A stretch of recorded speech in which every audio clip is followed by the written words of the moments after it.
Bienvenue à la rencontre de la Fondation Gabriel Péri consacrée à la réforme des retraites et qui pose la question de savoir si nous sommes face à une grande régression.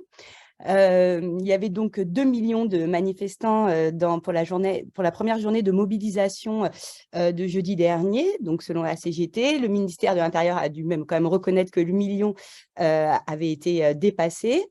Elle est difficilement mesurable, hein, cette manifestation, vu que les cortèges ont dû être divisés tellement il y avait de monde, notamment à Paris. De nombreuses actions sont en cours avant la prochaine journée de mobilisation qui aura lieu donc le 31 janvier.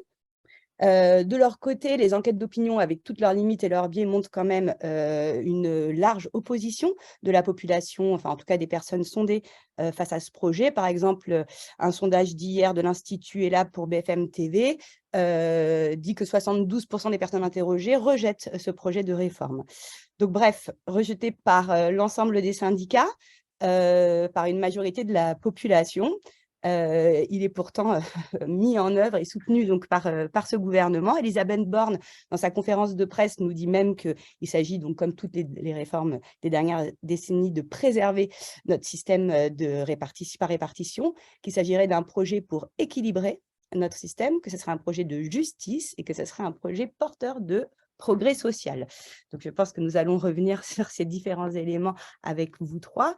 Un certain nombre de poncifs sont rappelés aussi, selon lequel notamment l'augmentation de l'espérance de vie impliquerait nécessairement de travailler plus longtemps, qu'il y aurait un déséquilibre entre le nombre des actifs et le nombre de retraités qui creuserait les déficits, ou que travailler plus permettrait de gagner, d'avoir de plus grosses pensions.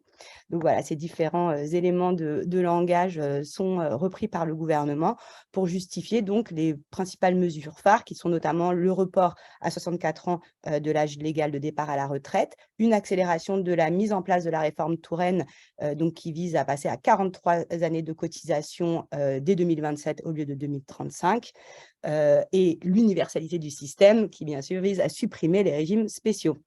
Le calendrier est aussi rapide puisque le gouvernement aimerait que tout soit mis en place au début du printemps et que les effets de la réforme puissent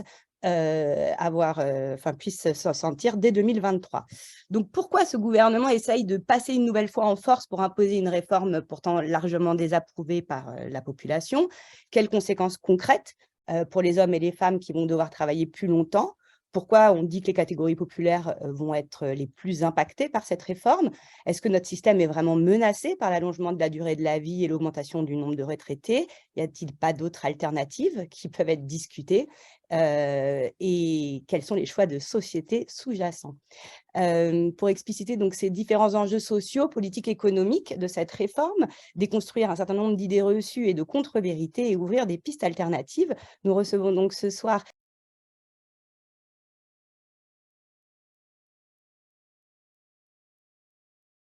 Nicolas Castel, sociologue, Pierre Dharréville, député, et Sandrine Mouret, syndicaliste à la CGT. Donc je vous propose, vous pourrez poser vos questions dans l'onglet Q&R, mais nous allons d'abord commencer donc par 3 interventions liminaires de chacun de nos intervenants, et donc après vos questions pourront être posées dans une deuxième phase de cette rencontre, pour pouvoir approfondir différents points. Donc, je vous propose de commencer avec Nicolas Castel, sociologue à l'Université de Lorraine, donc spécialiste notamment des retraites en Europe et de la sécurité sociale en France. Vous avez soutenu donc la thèse en 2008 sous la direction de Bernard Friot, duquel vous avez tiré un livre publié aux éditions La Dispute sous le titre « La retraite des syndicats, revenus différés contre salaire continué ». Et donc là, en 2018-2019, avec Bernard Friot, vous avez organisé un séminaire avec le réseau Salariat à la Bourse du Travail, dont un livre a été édité aux éditions du Croquant, « Retraite généralisée, le droit au salaire ». Donc, l'idée, là, ce serait tu adoptes une perspective historique sur les 30 ans de réforme, des nombreuses réformes de retraite qui ont existé. Et pour toi, elles font système. Donc, ce qui pourrait être intéressant, c'est d'avoir ce petit retour sur l'histoire pour montrer un peu les enjeux techniques et idéologiques de ces différentes réformes, expliciter les philosophies sociales sous-jacentes et de comprendre l'ampleur des changements opérés qui viennent remettre en cause un système de retraite qui a été conçu au moment de la Libération. Voilà, je te laisse la parole pour une petite quinzaine de minutes. Merci pour cette présentation, puis merci pour l'invitation. Alors oui, en effet, je vais donner quelques éléments sur l'histoire du système de retraite pour comprendre un peu ce qui se joue avec l'actuel projet de contre-réforme des retraites qui, tu l'as rappelé, vise à augmenter le premier âge du taux plein à 64 ans d'ici 2030, qui vise à accélérer le passage à une durée d'assurance à 43 ans d'ici 2027, et puis qui vise aussi la suppression à terme, comme on l'a fait pour le régime de la SNCF, la suppression de certains régimes dits spéciaux, des régimes pionniers, et voire grandioses, comme ceux de l'ex-EDF-GDF et puis celui de la RATP. Donc, ce sont des phares que l'on veut éteindre. Alors, comme nous entrons aujourd'hui dans un grand mouvement social, je voudrais juste souligner en introduction que en matière de retraite, les forces sociales progressistes ont quand même gagné de grandes batailles. Avant la libération, vous avez une bataille de l'obligation de cotiser qui n'a pas été évidente, qui a mis près d'un quart de siècle à s'imposer. Un demi-siècle, pardon, à s'imposer. À la libération, vous avez des choix qui sont faits, un choix plutôt du salaire plutôt que l'épargne. Vous avez le choix, j'y reviendrai, de la répartition plutôt que de la capitalisation. Et puis en 95, vous avez le rejet en matière de retraite, le rejet du plan Juppé. Et puis en 2020, alors certes, nous avons été aidés par la pandémie, mais vous avez eu le rejet du projet fou de système en points voulu par le poulain de Juppé, le brutal et dangereux Édouard Philippe, que tout le monde connaît.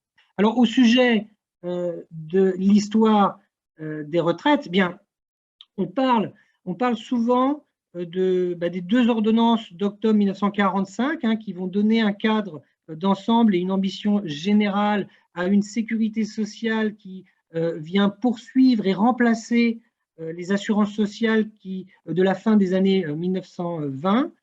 Et l'ordonnance du 4 octobre 1945, elle est connue. Qu'est-ce que c'est? C'est pour l'essentiel la création et l'organisation de caisses primaires, de caisses régionales, et puis une caisse nationale qui assure la compensation financière des risques sur tout le territoire.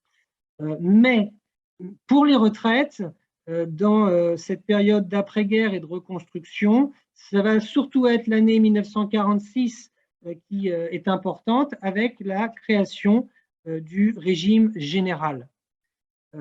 À l'époque, cela fait un siècle que toutes les expériences de retraite par capitalisation échouent.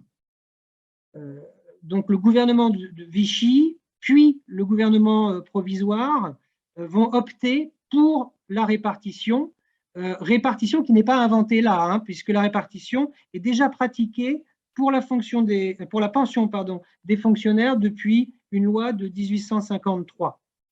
Mais il y a plus le régime général, RG, il ne reprend pas seulement la répartition contre la capitalisation, il s'inspire très largement à l'époque pour la pension qu'il va verser, il s'inspire très largement de la pension des fonctionnaires. Qu'est-ce que c'est que cette pension des fonctionnaires? Eh bien, cette pension, c'est une créance viagère sur le trésor public. Cette pension, c'est la suite logique du salaire du fonctionnaire, comme vous savez, qu'on appelle le traitement. Et le dispositif, il n'est pas inutile de le rappeler, il se présente ainsi. À l'époque, pour en gros 30 années de service, qui, vous le savez, passeront à 37,5 années au début des années 70, puis peut-être à 43 années en 2027, c'est le projet de l'actuelle réforme. Donc, à l'époque, pour 30 années de service, le fonctionnaire peut disposer de 75% à 100% du traitement de ces 6 derniers mois, parfois même un peu plus de 100%, mais je ne rentre pas dans les détails. Alors, la pension du fonctionnaire, c'est quoi? C'est la poursuite de son meilleur traitement hors prime. La pension du fonctionnaire, c'est un salaire continué, c'est son salaire continué. À partir de la libération, ce principe se diffuse bien au-delà de la pension des fonctionnaires. Quelques communistes vont réussir à l'imposer dans un régime général, dans un grand régime, pardon, hein, le régime général justement, et puis les régimes alignés sur le régime général, ainsi que les régimes d'entreprises, des entreprises à statut, c'est ce qu'on appelle les entreprises publiques, hein, eh bien, tout ça va fonctionner également suivant le principe de retraite comme salaire continué. Tandis que les professions libérales et les régimes dits complémentaires vont opter, eux, pour un autre mode de calcul des droits. Mais pour l'heure, en 1946, l'institution qui voit le jour au sein de la sécurité sociale, eh bien, c'est un régime unique, financé par un taux de cotisation interprofessionnelle unique et géré par les intéressés à travers ce qu'on appelle une démocratie sociale.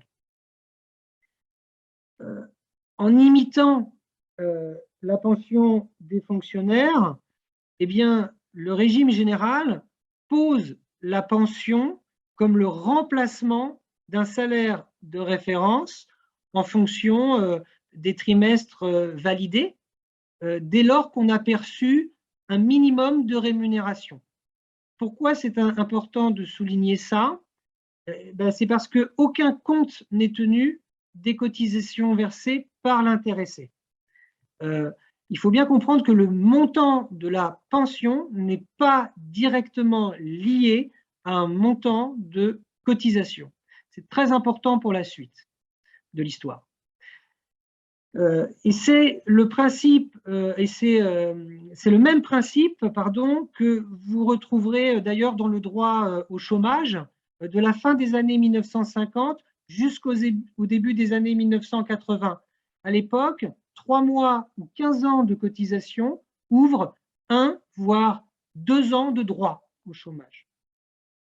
Alors, mais je reste sur la question de la retraite. Le retraité du privé a droit à la continuation de son salaire et notamment de son meilleur salaire, puisqu'on va prendre les 10 dernières et surtout ensuite les 10 meilleures années de salaire comme référence pour calculer la pension.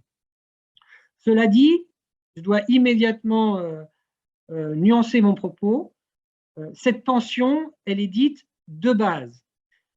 Et donc, c'est à l'époque une demi-victoire pour les salariés. Pourquoi? Bien parce que dès sa création, cette pension est limitée à un demi-plafond de la sécurité sociale, demi-plafond de la sécurité sociale qui représente à ce jour 1 833 € par mois. Donc, si la pension de base est bien dans sa construction un salaire continué, malheureusement, ce dernier est largement amputé parce que l'offensive, du moins une offensive patronale contre le régime général commence dès 1947 avec la création de l'Association générale des institutions de retraite des cadres, plus connue sous le nom d'AGIRC. Cette institution, elle verse à ses assurés une pension complémentaire qui est calculée sur la base d'un cumul de points retraite.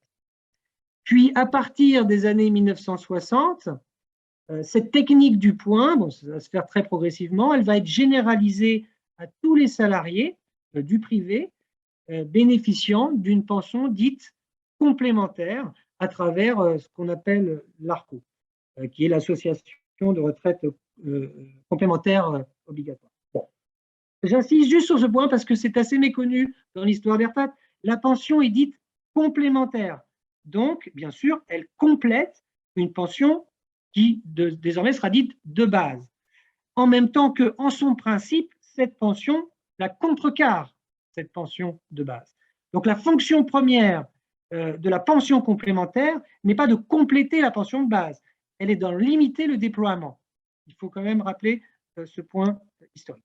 Donc malgré cet accroc à la généralisation de la pension comme salaire continué pour toutes et tous, aujourd'hui sur l'ensemble des prestations vieillesse versées chaque année, 3/4 le sont sur la base d'un calcul des droits qui relève du principe de la continuation du ou des salaires que je viens d'évoquer, tandis que 1/4 seulement relève d'un calcul prenant en compte des points accumulés. Mais, il y a un mais, depuis la fin des années 80, les contre-réformateurs, je conserve le mot, la positivité du mot réforme, c'est pour ça que j'utilise le terme de contre. Donc les contre-réformateurs se sont attaqués à cette pension salaire continuée. Alors qu'est-ce qu'ils ont fait? Vous le savez, mais je le rappelle quand même, ils ont repoussé de 2 ans les âges légaux de départ à la retraite au taux plein. On fonctionne par binôme pour les âges légaux en France, 60-65, 62-67.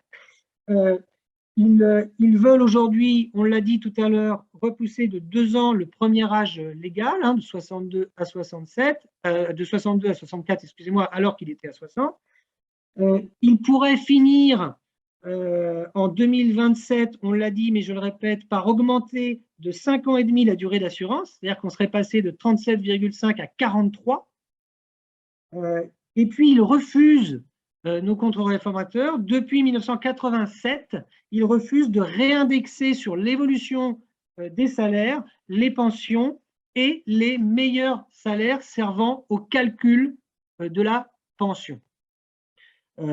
Sachant que ces salaires, ces meilleurs salaires, ne sont plus de 10, mais de 25.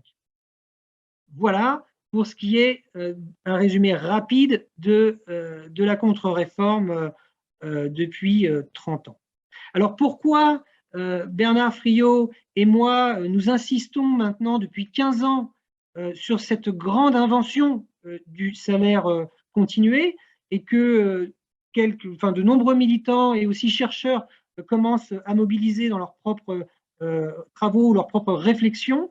Eh bien, ce n'est pas qu'une question de sous, cette affaire, même si bien sûr c'est important, hein. L'enjeu pour moi, pour nous, il est aussi anthropologique. Et là, eh bien, il faut parler de ce cas de révolutionnaire, l'institution des retraites comme salaire continué. Il faut parler de 2 choses. Il faut parler de la question anthropologique du travail et il faut parler de la question socio-politique de la maîtrise du travail, qui est un sujet, je dois dire que les communistes et la CGT connaissent bien, et peut-être même mieux que moi, c'est évidemment la maîtrise des moyens de production. Alors, évidemment, faute de temps, et puis je vais respecter le cahier des charges qui m'a été fixé, je ne peux pas développer ces points qui sont importants, fondamentaux, mais je vous propose quand même de dire une petite chose pour conclure et vous inviter et nous inviter à penser cette affaire. Dans le temps qui m'est donné, je vais donc respecter le quart d'heure. Je suis bien au niveau timing? Bon, oui. Oui, il reste 1 ou 2 minutes, 2 minutes max. D'accord, donc je termine. C'est quoi un retraité? Dans un esprit, disons, problématique, pour ne pas dire malade, comme celui de Macron ou de Borne-Borné, c'est quelqu'un qui devrait bouffer de la soupe, chier dans sa couche et regarder la télé en attendant de mourir. En fait, j'exagère à peine, hein, en fait, une toute autre réalité sociale, longtemps inconcevable, a pris forme. Des millions d'hommes, surtout, et de femmes, moins, vivent bien et font des choses à la retraite. La pension, c'est quoi? C'est un attribut de leur personne.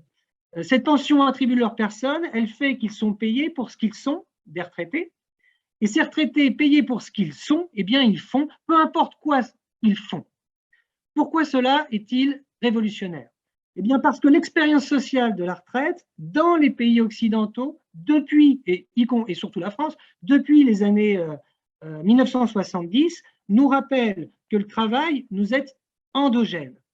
Que nous libérer du marché de l'emploi ne veut pas dire abandonner tout travail ou toute activité, si jamais le mot travail vous choque. L'institutionnalisation des retraites a généré tout un tas d'activités sociales qui viennent d'une manière ou d'une autre grossir le PIB.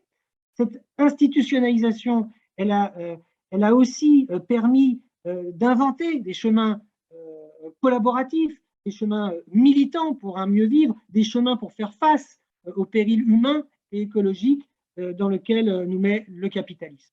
Donc l'objectif, il n'est pas d'augmenter le taux d'emploi des 60-64 ans, hein, qui est actuellement d'un tiers, comme font mine de le vouloir le gouvernement. L'objectif, il est de baisser ce taux d'emploi pour atteindre celui du Luxembourg, qui est actuellement de 20%. Et par pitié, je termine, au sujet de la fallacieuse expression de coût du travail, qu'on arrête de se soumettre au chantage à l'emploi que le patronat exerce depuis 40 ans. La cotisation sociale génère globalement bien plus d'emplois qu'elle n'est susceptible d'en détruire localement. Bref, la cotisation sociale n'est pas coupable. Merci pour votre attention. Merci beaucoup, Nicolas Cassel, d'avoir fait déjà la prouesse de résumer quand même une histoire assez longue en quelques minutes et de nous montrer donc le caractère révolutionnaire de la cotisation sociale et de la retraite par répartition et du choix de civilisation qu'il y a derrière et donc de l'importance de continuer à se battre pour le conserver et même l'améliorer. Sandrine Mouret, donc tu es membre de la direction confédérale de la CGT et du collectif retraite de la CGT.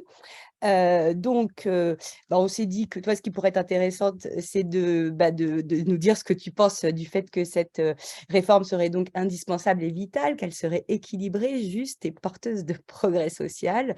Donc, en gros, nous proposer quand même un peu une déconstruction des langages du gouvernement et même des mensonges, on en a un peu parlé, nous revenir un peu rapidement sur comment construire et comment vous êtes en train de construire un rapport de force pour essayer de faire échouer cette réforme. Et bien évidemment, tu as insisté beaucoup sur ça, la CGT propose d'autres solutions progressistes et propose donc autres choses, d'autres réformes qui seraient plus favorables au plus grand nombre. Je te laisse la parole.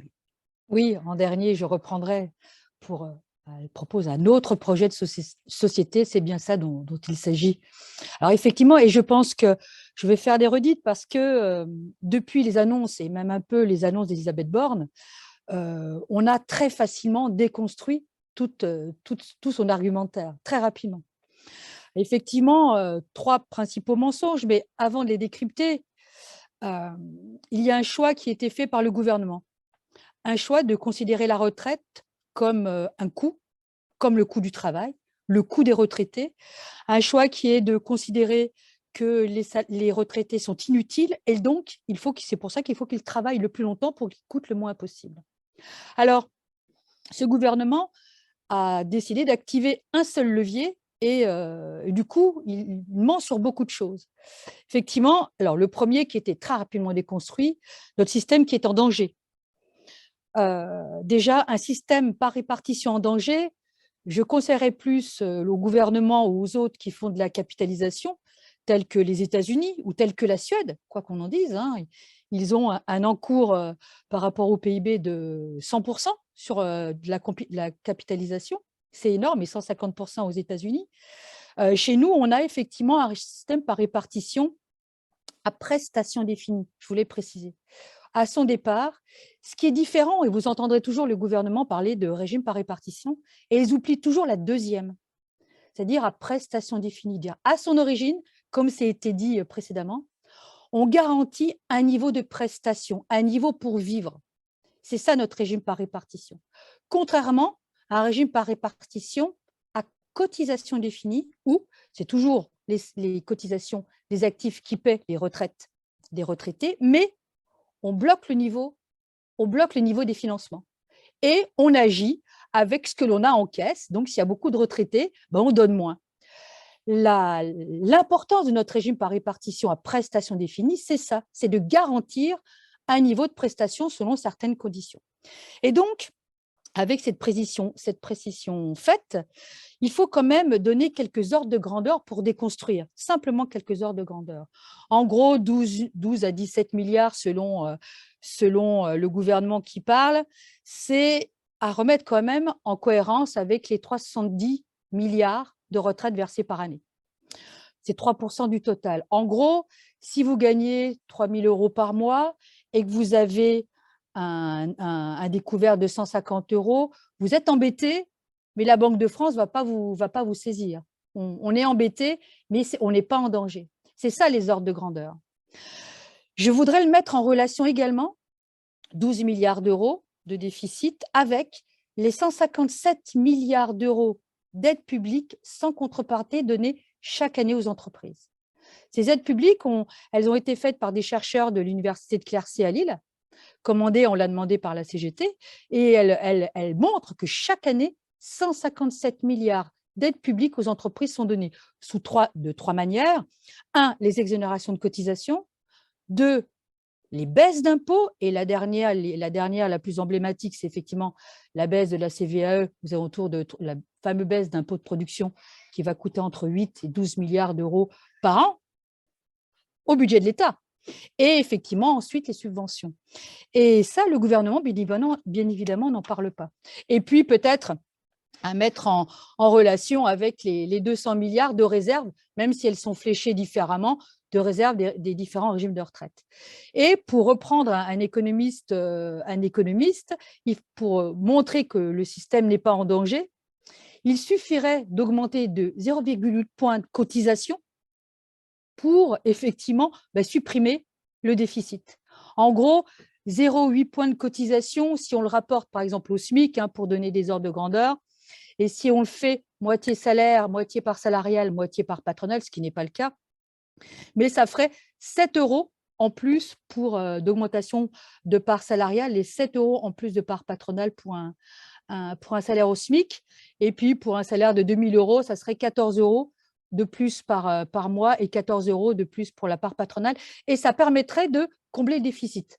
Ce qui montre qu'en gros, notre système n'est absolument pas en danger. Et ça, les salariés l'ont bien compris. Et on l'a très, très vite déconstruit.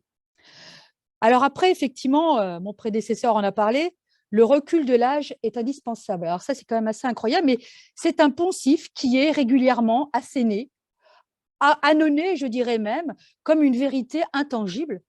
C'est un choix politique. C'est issu du partage de l'espérance de vie entre le temps passé au travail et le temps passé à la retraite, qui est conçu pour eux comme un coût. Alors quand même, pour nous, ce n'est pas le cas. Simplement, c'est un choix pour nous on a droit de vivre à la retraite, une retraite. C'est un choix politique, un choix de société.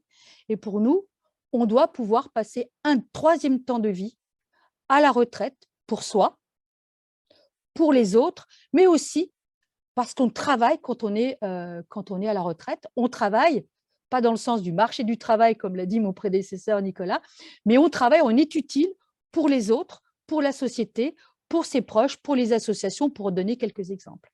Et on n'est pas inutile, et simplement ce travail, cet investissement des retraités, il n'est pas comptabilisé dans le PIB, donc pour les libéraux, il ne compte pas. Donc pour nous, on a droit à un troisième temps de la vie pour pouvoir vivre dignement et vivre pour soi et pour les autres. De plus, quelques éléments sur on vit plus longtemps, on doit travailler plus longtemps. Le problème, c'est que cette augmentation de l'espérance de vie, ces gains d'espérance de vie, ont déjà été mangés par les différentes réformes. C'est-à-dire que les réformes vont plus vite que les gains d'espérance de vie. Et là, avant la réforme Macron, la dernière, donc déjà, elles ont mangé nos gains d'espérance de vie. Et le gouvernement va nous en remettre une, c'est-à-dire qu'effectivement, cette réforme, si elle passait, mais elle ne passera pas, bien évidemment, on luttera, mais si elle passerait, annihilerait complètement ces gains d'espérance de vie qu'ils nous mettent comme quelque chose d'intangible. Et puis, tout de même, quand on parle de recul de l'âge sur des choses quand même très factuelles, quand on nous dit qu'il va falloir travailler plus longtemps, tout de même, de manière factuelle, au-delà du projet de société que la CGT porte, il y a des éléments sur lesquels le gouvernement ne s'attaque pas. Ça a été dit d'ailleurs, bien relayé. Un, c'est l'emploi des seniors. Un salarié sur deux à 60 ans ou quand il fait valoir ses droits à la retraite, n'est plus dans l'emploi.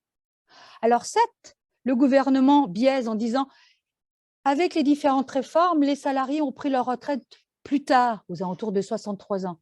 Oui, mais il ne précise pas que pour nombre d'entre eux, ils ne sont pas dans l'emploi. Certes, ils repoussent leur âge de départ à la retraite pour avoir effectivement leur annuité, pour éviter trop de décotes, mais ils ne précisent pas qu'ils ne sont pas en emploi pour bon nombre d'entre eux. Et notamment, ils sont où? Ils sont au chômage. Et vous ferez quand même un parallèle avec la réforme de l'indemnisation du chômage, où on va demander aux gens de travailler plus longtemps, mais en même temps, pour ceux qui sont au chômage, on va réduire leur taux leur indemnisation et leur calcul d'indemnisation qui vont compter pour leur retraite. Et 1 sur 2 n'est plus dans l'emploi. Une femme sur 5 est obligée d'attendre 67 ans pour éviter la décote parce qu'elle n'a pas tous ses trimestres. Parce que les femmes, elles sont plus que d'autres soumises au temps partiel subi, donc avec des petits salaires, donc avec des petites retraites et avec des temps, avec une décote qui va leur être imposée. Donc, elles attendent 67 ans. Et puis, donc, tout cela fait que c'est une femme sur 5 et un homme sur 12. Donc, on voit bien que les femmes, de toute façon, sont pénalisées. Et puis, parce qu'elles s'arrêtent également, elles s'arrêtent plus nombreuses que les hommes, même si ça s'améliore, pour éduquer les enfants. Mais de toute façon, c'est elles qui sont obligées de s'arrêter pour la maternité. Ça, on n'y changera rien. Donc, cette période, elle va créer un sas de précarité qui va s'allonger entre 55 et c'était 60 ans, 62 ans, ou alors maintenant 67 ans, voire plus, si on veut éviter la décote. C'est toute une période de précarité qui va s'allonger parce que les salariés ne seront plus dans l'emploi, ils seront au chômage, en invalidité ou au RSA, aux minima sociaux, ou quelquefois sans rien. Et donc, c'est un sas de précarité qui va s'allonger. Donc, le recul de l'âge est indispensable, c'est faux, on le déconstruit, les gens l'ont bien compris. Et en plus, effectivement, on va augmenter la précarité pour une bonne partie de la population, notamment ceux qui ont des carrières complètes, ceux qui sont soumis à des travaux pénibles. Et en plus de ça, vous verrez bien, on voit bien que le gouvernement n'a pas pensé grand-chose pour considérer les salariés qui ont des travaux pénibles. Ensuite, la fameuse réforme de justice sociale. La fameuse réforme de justice sociale et qui, peut-être, augmenterait le niveau des pensions. Ça, c'est quand même fort de café. Il fallait quand même oser le dire tout de même. Bien évidemment, je l'ai dit avant, c'est faux. 40% des femmes et 32% des hommes ont des carrières incomplètes. Donc, auront des retraites incomplètes et donc auront des petites retraites ou amputées. Et puis, il suffit de regarder leur étude d'impact faite par les propres services de l'État. Je passe celle qui était faite pour les femmes, et bien évidemment, où elles vont être obligées de travailler 2 ans de plus. Mais l'étude d'impact démontre que cette réforme va augmenter les pensions entre 0,3% et 1,5%. C'est-à-dire qu'on va faire travailler les gens 2 ans de plus, tous. Tout le monde prend 2 ans. Il n'y a pas une personne qui échappe aux 2 ans, y compris ceux qui ont de la validité. Tout le monde prend 2 ans pour 0,3% d'augmentation des pensions. Il fallait oser quand même le mettre en argument principal.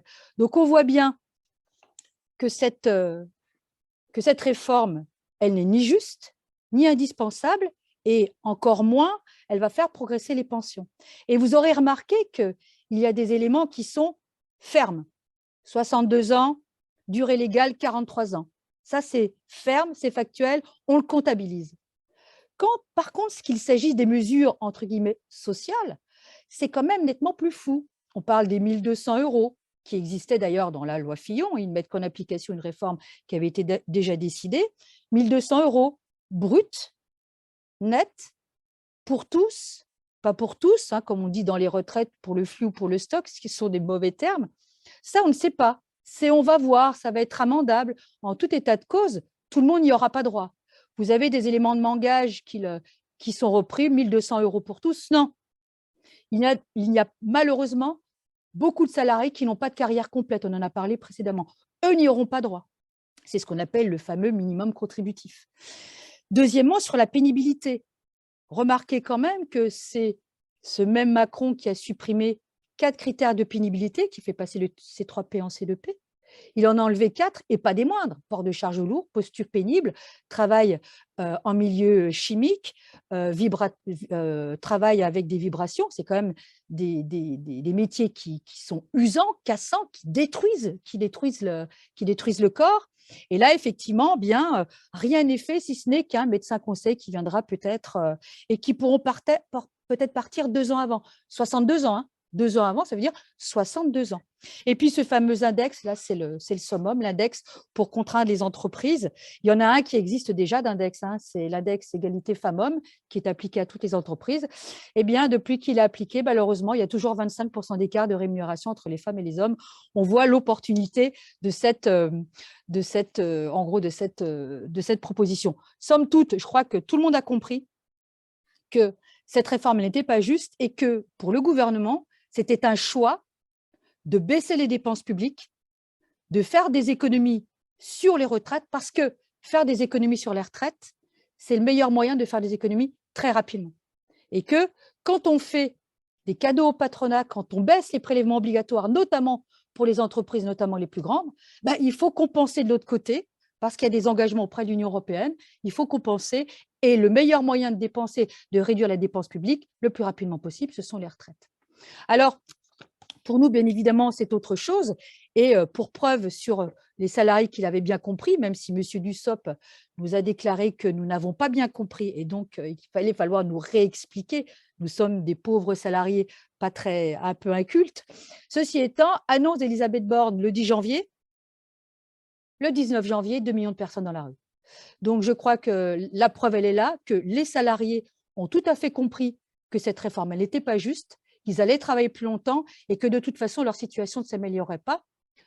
Pour nous, la CGT, le deuxième objectif, ça sera bien évidemment de gagner de l'ampleur des manifestations et des grèves.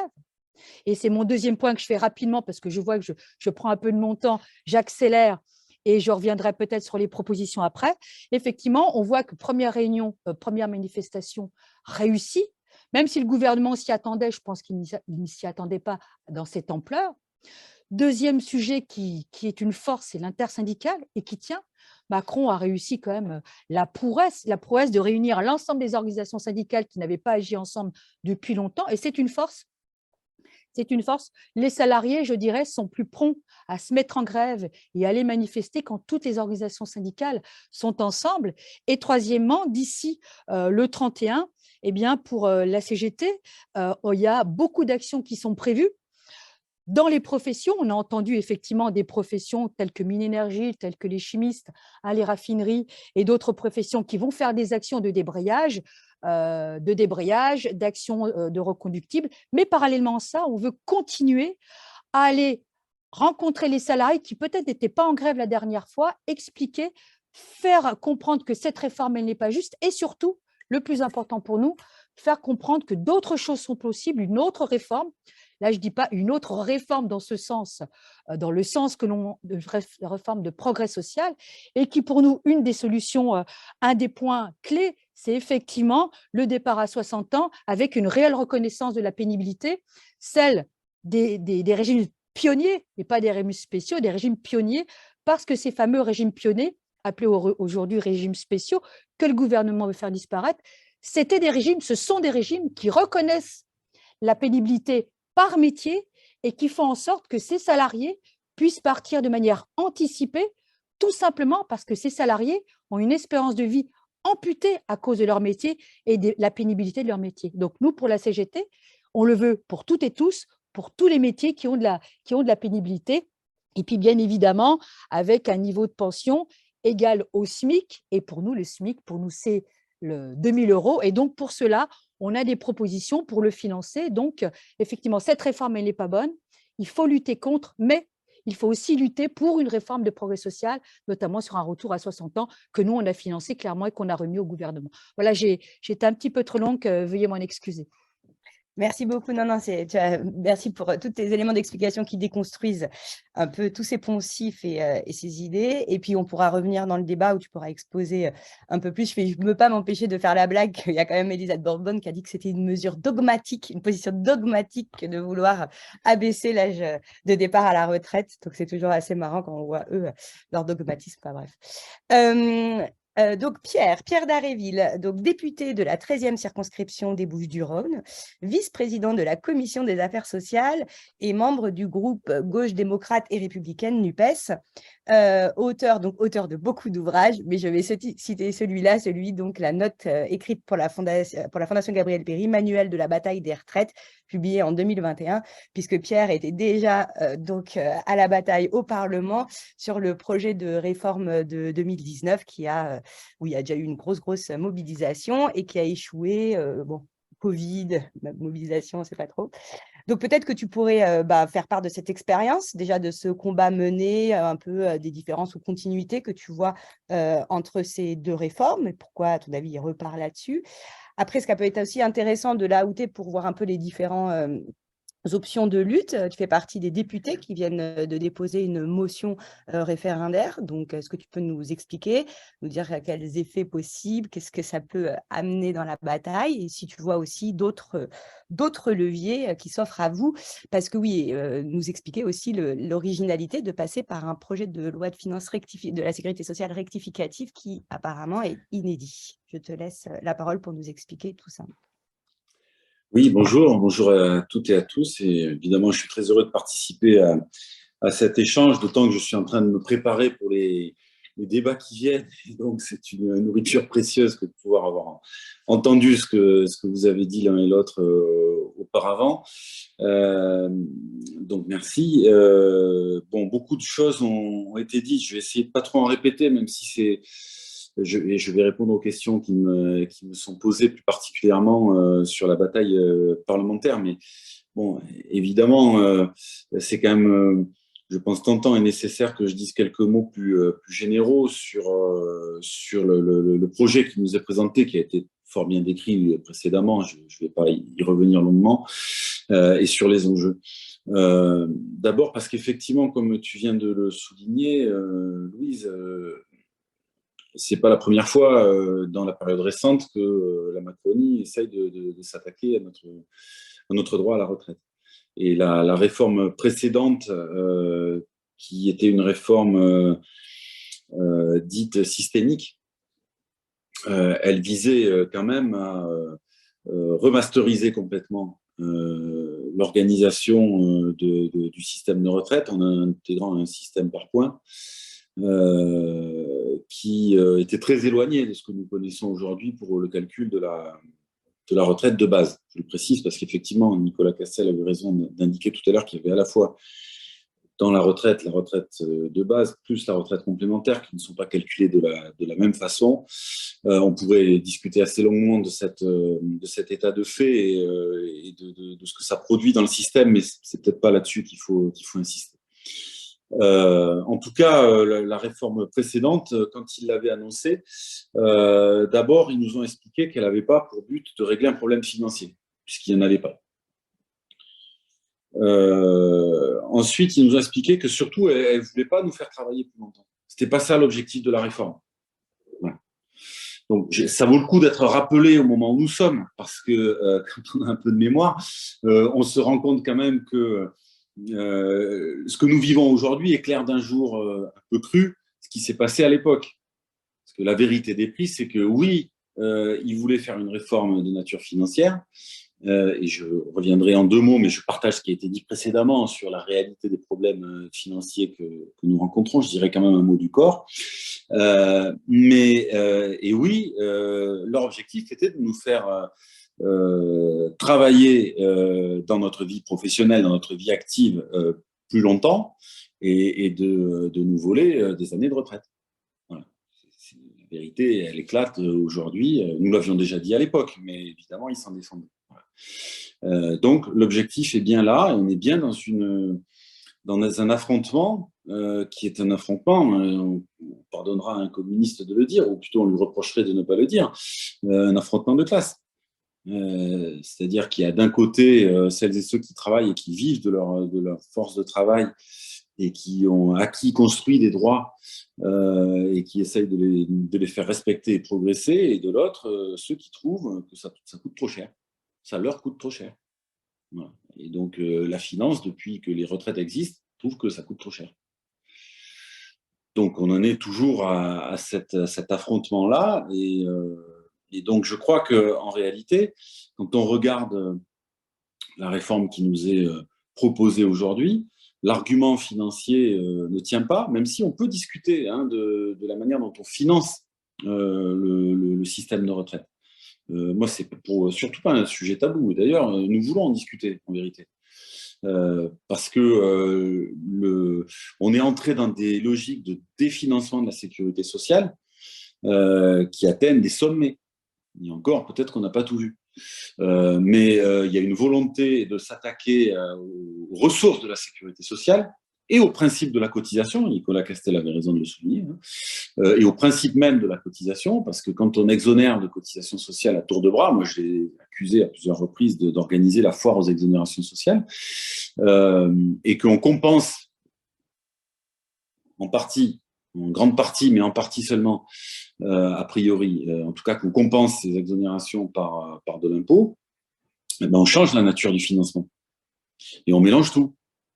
Et on court le risque de faire de notre système de protection sociale une barrette d'ajustement des politiques publiques et d'ajustement à la conjoncture économique. Et c'est ce qui s'est passé pour l'assurance chômage de manière très claire. Sandrine Mouret l'évoquait il y a quelques instants, avec l'idée qu'on va indexer les droits sur la conjoncture économique, les droits à l'assurance chômage.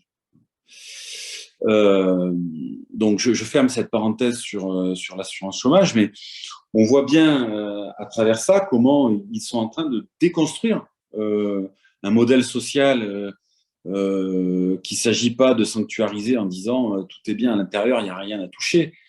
Le système de retraite, notre droit à la retraite a été abîmé par toutes les réformes qui se sont succédées depuis 30 ans. Et c'est aussi ça qui l'a fragilisé d'ailleurs.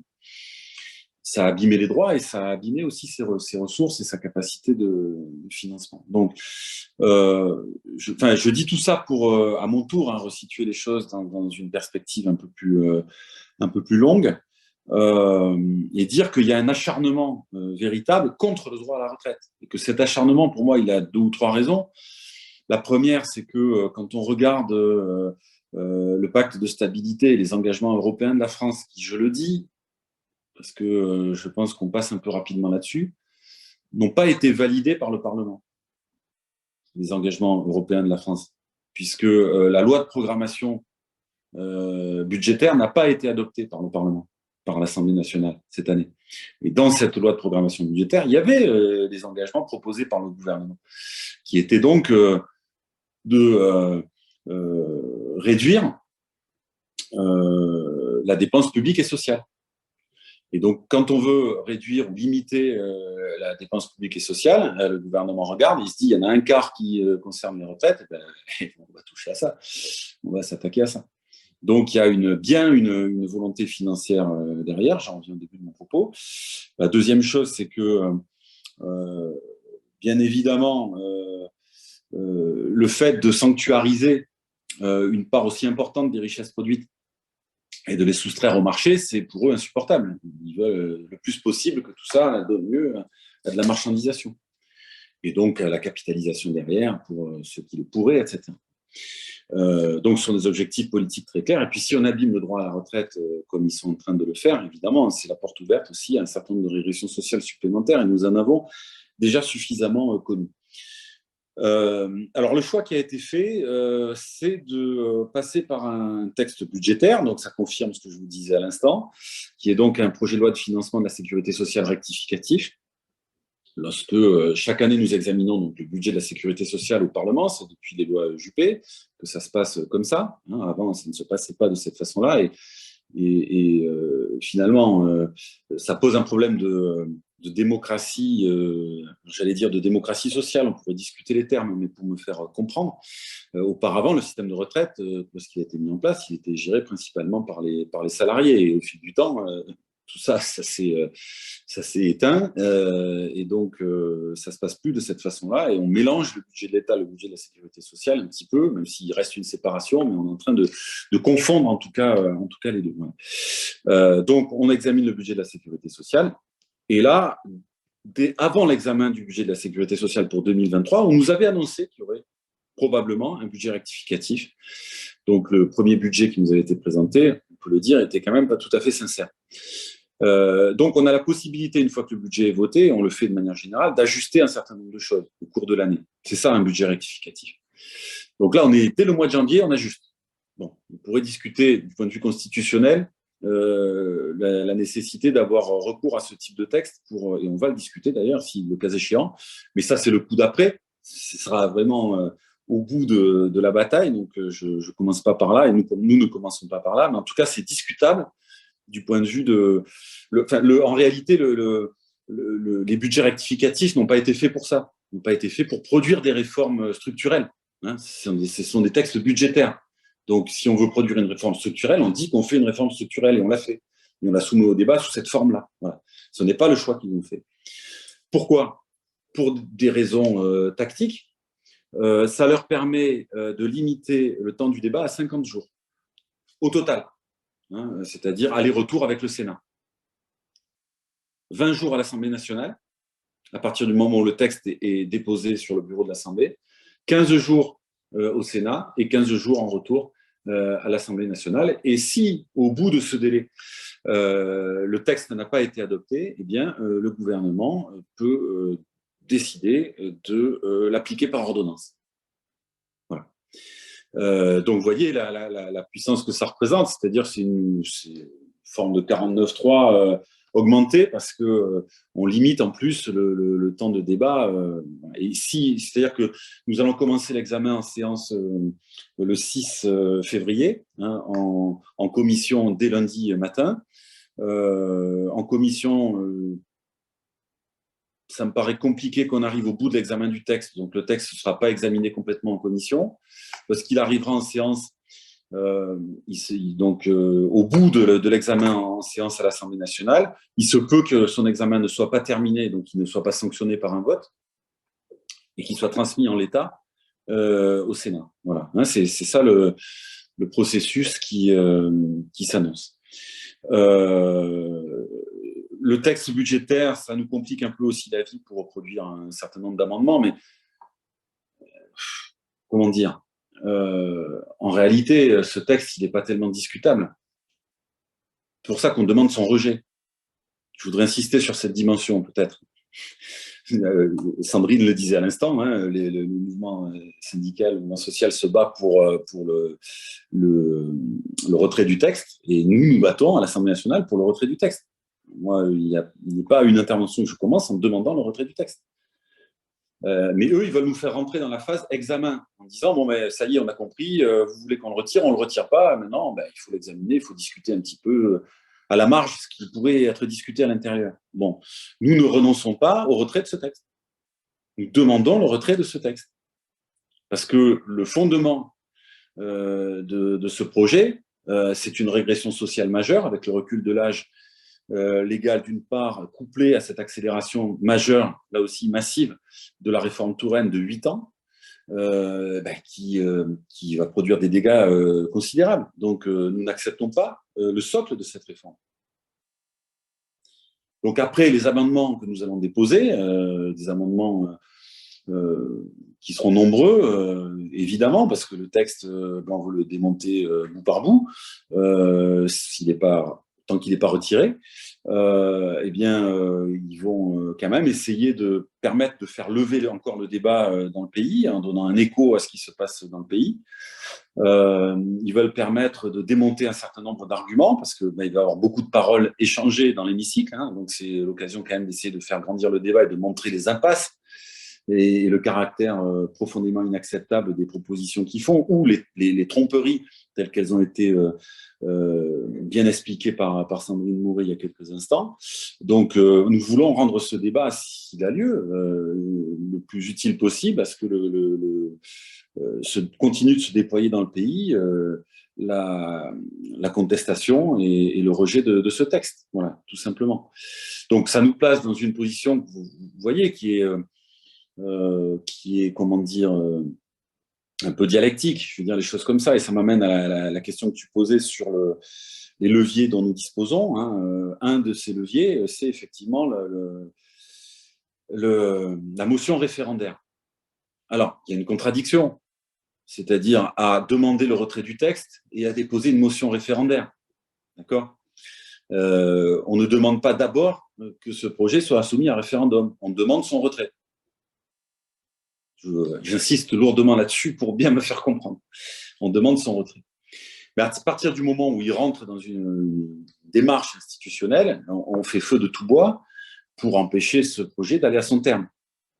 Donc là, le dépôt de cette motion référendaire nous permet de mettre tous les députés devant leurs responsabilités, et toutes les députées devant leurs responsabilités, en leur disant, voilà, vous ne pouvez pas ignorer que d'abord, l'ensemble des organisations syndicales sont opposées à ce texte, qu'il y a des manifestations considérables dans le pays, que dans toutes les enquêtes d'opinion, ce projet n'a aucune majorité populaire, loin s'en faut.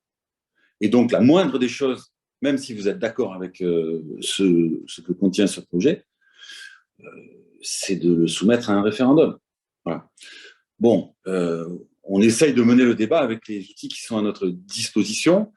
Et on va voir, ça ne nous empêchera pas de continuer, je le répète, à demander je vois que Louis s'impatiente, peut-être que je suis déjà trop long, à demander le retrait, mais enfin bon, au bout d'un moment, il faut utiliser aussi les outils institutionnels à notre disposition, et on ne sait pas ce que pourrait donner un tel vote à l'Assemblée nationale, qui devrait intervenir dès le démarrage de la discussion le 6, puisque nous avons été amenés déjà à déposer cette motion référendaire avec 98 signataires. C'est un mécanisme un peu compliqué, je pourrais y revenir si vous le souhaitez, mais enfin, voilà.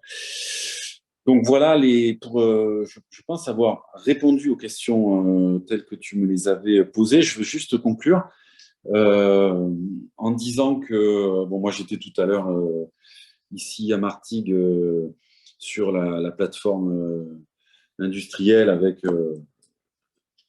un certain nombre de salariés qui organisaient un meeting et un rassemblement très nombreux et très mobilisés. Donc, je vois bien qu'un peu partout, des initiatives se prennent, qu'il y a une colère profonde dans le pays et nous avons bien l'intention de nous en faire l'écho. Parce qu'effectivement, la première étape, c'est de repousser ce mauvais projet, mais aussi de mettre dans le paysage d'autres perspectives. Donc, parmi les amendements que nous allons essayer de déposer, un certain nombre vont essayer de proposer une autre réforme des retraites. Parce que nous pensons qu'une réforme est nécessaire, mais une réforme qui améliore le droit. Nous, c'est ça dont on veut discuter. Améliorer le droit à la retraite. Eux, ils veulent nous faire discuter de l'inverse, de le dégrader. Bon. Donc, on va essayer de formuler ces propositions. Nous avons redéposé avec mon groupe notre proposition de loi un peu actualisée pour une retraite universellement juste, qui porte un certain nombre de propositions dont Sandrine Mouret aussi s'est fait l'écho, en tout cas convergentes avec celles qui ont été posées. Et puis je dois dire que ce droit à la retraite, c'est pour nous, et il faut le défendre comme tel. Tout à l'heure, Nicolas Castel parlait d'une question anthropologique, et je évidemment le rejoins. C'est un geste de civilisation formidable.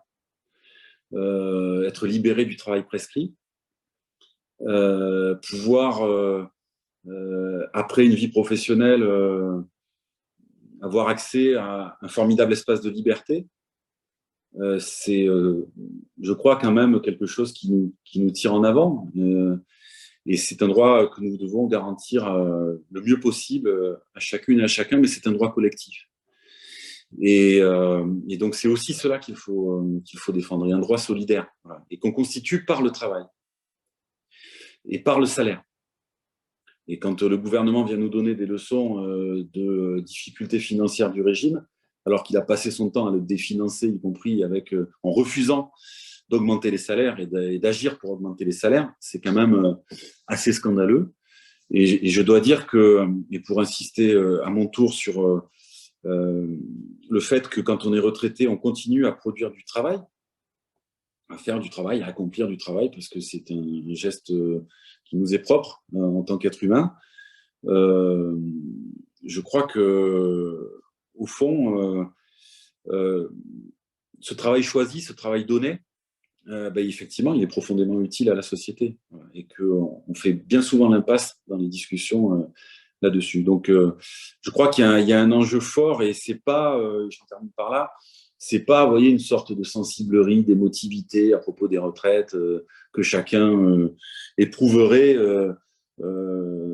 parce qu'il se sent touché dans son parcours de vie, quoi. Voilà. C'est beaucoup plus profond que ça et c'est une question sociale et civilisationnelle qui amène à des choix politiques. Et là, il y a deux choix politiques qui vont se confronter. Merci beaucoup, Pierre. Bon, et bon courage pour mener les débats à l'Assemblée nationale. Heureusement qu'on a des députés au moins qui vont porter la contradiction et proposer autre chose. Et donc, voilà. Ouais, ça se passera principalement dans le pays, hein, le débat. Oui. Je ne veux pas surjouer, mais on va jouer un rôle. Mais, non, mais c'est quand même aussi intéressant de le faire parce qu'à la fin, c'est là où c'est écrit, où tu as des recherches derrière, où tu peux lire. Enfin, tu vois, non, je trouve que c'est pas inutile. Bon, après, c'est peut-être mon côté juriste et constitutionnaliste qui dérive un peu là. Merci à tous. Donc, il y a déjà des questions qui sont dans le Q&R. Donc, je vous invite à continuer à poser vos questions. Donc, on en a une déjà de Julie. Quelles sont les propositions de financement pour développer les retraites? Vous en avez dit un certain nombre, mais je pense que vous pouvez les reprendre. Sinon, Albéric vous demande aussi, au-delà du retrait de la réforme et au vu des fortes mobilisations, ne pourrait-on pas espérer des conquêtes sociales supplémentaires? La suppression de la réforme Touraine, le retour à 40 annuités, voire même le retour des 60 ans. Et à Nicolas, on entend souvent même à gauche que la retraite est le temps du repos d'après le travail. Et donc, pour justifier le droit à la retraite, il faut invoquer un choix de société. Comment mobiliser les forces de gauche vers une autre définition du travail permettant de conquérir aussi des droits avant 60 ans? Vaste question. Et moi, je rajoute, vous verrez comme vous voulez, de peut-être revenir aussi un tout petit peu sur, tu l'as dit un peu, Pierre, sur la distinction entre quand même dépenses publiques, dépenses sociales et le problème qu'il y ait finalement l'impact de ce projet de loi de finances et de l'étatisation un peu de la sécurité sociale. Qui veut commencer? C'est moi qui décide? Sandrine? Ouais. Oui, peut-être sur les propositions, parce qu'elles sont importantes. Ça, c'est, je dirais, la deuxième bataille à gagner auprès de la population, les salariés, des retraités, hein, pour préciser, comme les retraités sont aussi mobilisés dans la rue, hein, parce que, quoi qu'on en dise, ils seront aussi touchés. Non pas, ils sont déjà retraités, mais si on ne fait rien, effectivement, il y aura de toute façon une baisse du niveau de leur pension suite à la désindexation, de toute façon, et une moindre revalorisation de leur pension. Même s'ils ont gagné des choses cette année, mais ils sont aussi mobilisés avec les salariés. Alors effectivement, l'important, la deuxième bataille à gagner, c'est qu'une autre réforme de progrès est possible. C'est un choix de société. Il est évoqué les 60 ans, il est évoqué effectivement les 60 ans, c'est quelque chose qui est un signe dans notre société. Ce pouvoir partir à la retraite à 60 ans, comme je l'avais précisé avant, le rapport de l'adresse l'avait démontré, les gens veulent pas. Est un âge, il est évoqué comme un âge où on doit partir à la retraite pour laisser effectivement la place aux plus jeunes, mais aussi pour avoir droit à ce temps de vie où on est libéré du travail. D'ailleurs, ça pose quand même une question sur la relation au travail. On ne développera pas là. Bien évidemment, on est l'un des pays où la relation au travail est passionnelle quelque part, entre guillemets. On aime son travail, mais il est dur. Vous allez parler avec des salariés, quel que soit leur métier, quel que soit leur travail, eh bien, ils aiment leur travail, mais ils aiment le travail bien fait. Ce qui les fait souffrir également, c'est le fait de ne pas pouvoir faire du travail de qualité pour de multiples raisons, pas assez de personnel, des injonctions contradictoires pour les cadres, bref. Et du coup, ça amène à toute une partie des salariés qui veulent pouvoir bénéficier d'un temps à la retraite, ça a été dit. Alors, pour la CGT, les 60 ans, effectivement, c'est une de nos propositions, avec également une prise en compte de la pénibilité. Parce que pour qu'il y ait une égalité d'accès au temps à la retraite pour toutes et tous. Faire des travaux pénibles, du travail pénible avec des critères, mais qui sont pris pour nous collectivement par métier et non pas individualisés, comme par point, comme le C2P ou le C3P, mais avec des repères collectifs par métier, comme c'était le cas des régimes pionniers, régimes spéciaux, eh bien, ça permet à toutes et à tous d'avoir un temps à la retraite équitable, permettant de pouvoir vivre plus de 25 ans, 26 ans à la retraite au minimum. Alors ensuite, effectivement, Sur le financement, alors je ne vais pas toutes les énumérer, hein, mais sur le financement, il y a des impondérables pour le financement. Il y en a deux, enfin un surtout, c'est l'emploi. C'est l'emploi. C'est ce qui permet de financer les retraites via les cotisations. Bien évidemment, il faut supprimer les exonérations de cotisations. Elles plombent notre financement de notre protection sociale en termes généraux, dont les retraites. Donc, il faut supprimer les exonérations de cotisations. Et pour quelques exemples, pour montrer que l'emploi est central dans le financement de notre sécurité sociale, de notre protection sociale comme les retraites, quelques exemples qui peuvent marquer. Un qui est édifiant, 100 000 emplois dans la fonction publique hospitalière, on en a quand même un petit peu besoin. Eh bien, si on les calcule en gros au salaire moyen, c'est 1,5 milliard d'euros pour les retraites.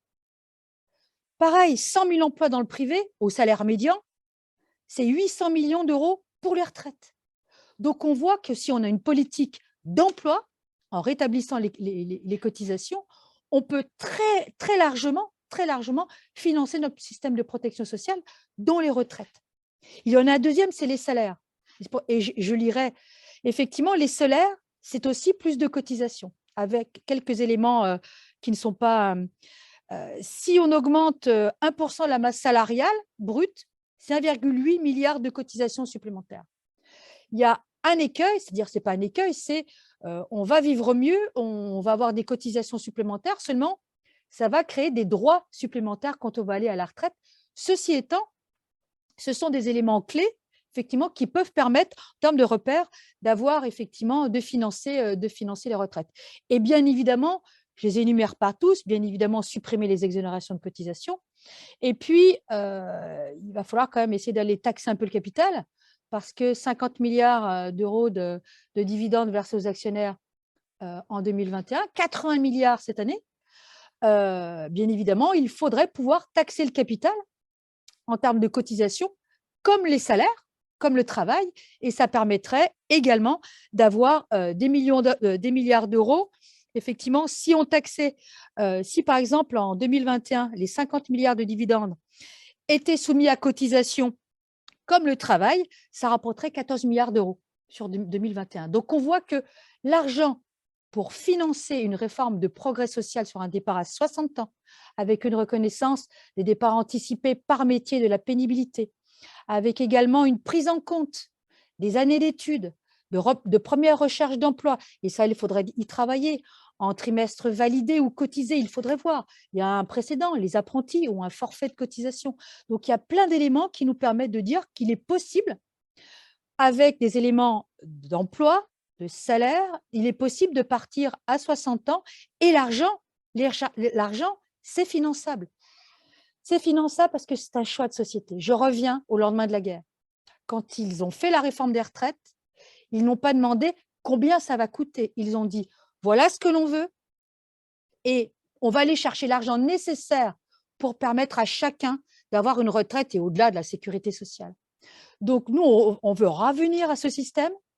Voilà ce que l'on veut comme projet de société, avec une retraite pouvant bénéficier à toutes et à tous, dans les conditions que l'on aura décidées, et on va aller chercher l'argent là où il est. Et sincèrement, entre 45 et 2023, je crois que l'argent, il y a pléthore de solutions pour pouvoir le trouver. Et je voulais réaffirmer sur le principe de la cotisation sociale. Pour nous, il est important que les retraites, comme système de protection sociale et de sécurité sociale, soient financées par la cotisation, parce que cela crée des droits et ce n'est pas laissé à l'arbitraire de l'État qui utilise ses finances au bon vouloir pour supprimer ou enlever ou utiliser la sécurité sociale comme une dette ou et qu'il puisse en décider au bon vouloir. Au contraire, il faut rétablir la cotisation pour créer des droits et on cherche les financements là où ils sont. Voilà pour nous quelques exemples de milliards qu'on pourrait égrener, mais ça fait trop, qui permettent de montrer qu'il y a une retraite de progrès social à gagner et l'argent, il est là. Et on a des propositions d'ailleurs qu'on a soumises au gouvernement. Merci beaucoup. Nicolas ? Oui, mais merci. Louise, tu peux juste me répéter la question? Excuse-moi, j'ai eu une grosse journée de cours et j'ai pas eu le Il y temps avait de tout notamment, noter. donc on entend souvent même à gauche, que la retraite est le temps du repos d'après le travail. Et donc pour justifier le droit à la retraite, il faut invoquer un choix de société. Comment mobiliser les forces de gauche vers une autre définition du travail permettant de conquérir aussi des droits avant 60 ans? Ah, une autre définition du travail. Question particulièrement difficile pour moi, merci, c'est sympa. Là, la question, c'est en fait comment on fout en l'air le capitalisme, en fait. Hein. Donc, c'est pas évident la question. Je ne peux pas me risquer à vous répondre comme ça en très peu de temps. Je pourrais le faire, mais il me faudrait des heures. Non, donc ça va être casse-gueule. Mais si vous voulez bien, je peux quand même donner une petite piste. Moi, ce que j'ai essayé de vous dire, mais je suis content parce que je pense que l'idée est passée. Je ne vais pas reprendre mes catégories de salaire continu et revenus différés, si vous voulez, mais je pense que ce sont des bonnes catégories. Mais ce que j'essaye de dire, c'est que le droit à retraite se construit en fait de deux manières. Bien sûr que c'est un droit solidaire, bien sûr que c'est un droit aussi pour des gens qui se sont cassés pendant toute une vie de travail. Il se construit comme ça, mais il se construit aussi pour autre chose, par autre chose. Il se construit en tant que droit statutaire d'une certaine manière. Et ce qui est attaqué pour moi fondamentalement, c'est cette garantie d'un haut niveau de ressources à vie.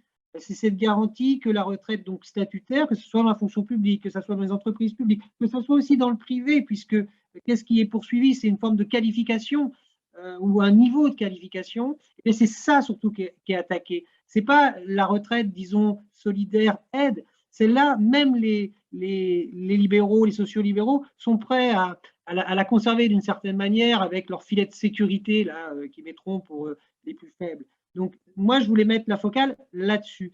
Et pourquoi cette affaire, elle est intéressante? Ben parce que ce droit à retraite, qui est donc une forme finale, si vous voulez, de salaire à vie, eh ben, il est intéressant. Il est intéressant parce que dans la retraite, mais aussi, d'une certaine manière, dans les fonctions publiques, mais aussi dans les entreprises publiques, mais aussi dans les sécurités sociales, famille, chômage, maladie, dans les qualifications aussi. Dans tout cela, vous avez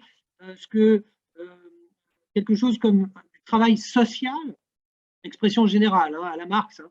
Vous avez dans tout ça, vous avez du travail social qui n'est pas sous l'emprise directe du capital, du travail social qui petit à petit, en s'institutionnalisant, s'objective. Et c'est pour ça que la bataille à mener, je réponds à la question, hein, je ne suis pas à côté de la question, la bataille à mener, elle porte partout sur l'accès à des ressources garanties de haut niveau, c'est-à-dire concrètement toutes les formes plus ou moins abouties de salaire à la qualification personnelle telle qu'il est dans la fonction publique et aussi ailleurs. Et puis, la bataille porte sur la maîtrise du travail. Alors, la maîtrise du travail, moi, ce n'est pas mes objets de recherche directs, mais concrètement, ça veut dire quoi? Ça veut dire développer des scopes, développer des AMAP en tout genre, s'investir dans des caisses de sécu qui seraient gérées par les intéressés. Voilà des batailles à mener. Il faut évidemment s'investir dans des entreprises, j'invente l'eau chaude, hein, dans des entreprises publiques, des fonctions publiques, mais qui seraient administrées par les professionnels et les usagers. Il faut reconstruire toute une production paysanne locale sur tout le territoire. C'est énorme, il y a énormément d'emplois à générer là. Donc la subversion du capitalisme, puisque c'était de ça la question. La question du travail, c'est la subversion du capitalisme. Donc la subversion du capitalisme, elle passe et elle passera par le travail et les institutions du travail. Et c'est-à-dire précisément, la subversion du capitalisme passera par là même, le travail donc, où le capitalisme a lui-même en 3 siècles, subverti les institutions du féodalisme. Donc, c'est pour ça que je ne peux pas répondre à votre question sur le travail qui est énorme. Ah, tu as donné des éléments. Merci. Pierre? Oui, peut-être un peu en vrac, quelques remarques. D'abord, sur la réforme précédente, parce que tu en as parlé tout à l'heure, sur la manière dont elle a été abandonnée. Moi, je pense que cette réforme n'aurait jamais été abandonnée s'il n'y avait pas eu le puissant mouvement social qu'on a connu dans le pays à cette époque. Ça nous paraît loin, parce qu'il y a eu le Covid depuis et qu'on est immédiatement d'ailleurs rentré là-dedans. Hein. Mais il faut se rappeler qu'ils ont été obligés d'y venir par 49.3 au cœur d'un mouvement social qui n'était pas terminé et qui était puissant. Voilà. Donc, je dire qu'on part de là aussi, hein, dans la bataille qui s'engage. Et donc, des victoires, il y en a possibles. Elles sont insuffisantes. Hein, il n'y a pas de doute là-dessus. Mais en tout cas, je pense qu'il ne faut pas minimiser la portée de cette victoire-là. C'est-à-dire qu'on peut mettre en échec une réforme des retraites. Ça a été fait il n'y a pas si longtemps. Voilà. Quand elle est mauvaise, ça va sans dire. Ensuite, deuxième chose que je voulais dire sur les ordres de grandeur, mais Sandrine vient d'en dire quelques mots. On nous effraie avec ces histoires de milliards. On est vite perdu dans les milliards. Bon. En réalité, il faut ramener les choses à leur proportion et pour répondre aux questions de financement, les moyens, on peut effectivement aller les chercher. Donc, moi, je souscris aux pistes qui ont été avancées. C'est un faisceau de solutions qui peuvent nous permettre de répondre à la question, mais il y a un raccourci facile. Hein. C'est effectivement en 2021 80 milliards d'euros de dividendes versés, 10 milliards de plus que l'année précédente. Or, en moyenne, hein, pour avoir là aussi en termes d'ordre de grandeur, entre 2028 et 2032, selon les chiffres du COR, c'est 10 milliards d'euros qui manquent jusqu'à 12,5, quoi, voilà. Donc, on voit bien qu'il y a des ressources disponibles. Je souscris à tout ce qui a été dit auparavant. Je ne suggère pas qu'on se concentre uniquement sur cette possibilité-là, hein, même si cet argent, il faut aller le chercher d'une manière ou d'une autre pour le rendre utile et non nuisible. Et puis pour répartir les richesses autrement, et puis surtout prendre le pouvoir sur l'utilisation de l'argent. Donc voilà, enfin, c'était juste une petite remarque sur les possibilités de financement. Ça part du travail, parce que le droit à la retraite se constitue, ça part du salaire, pour être clair. Et donc quand on parle de la retraite, on parle forcément du travail. C'est inévitable. Et de la vie professionnelle, etc.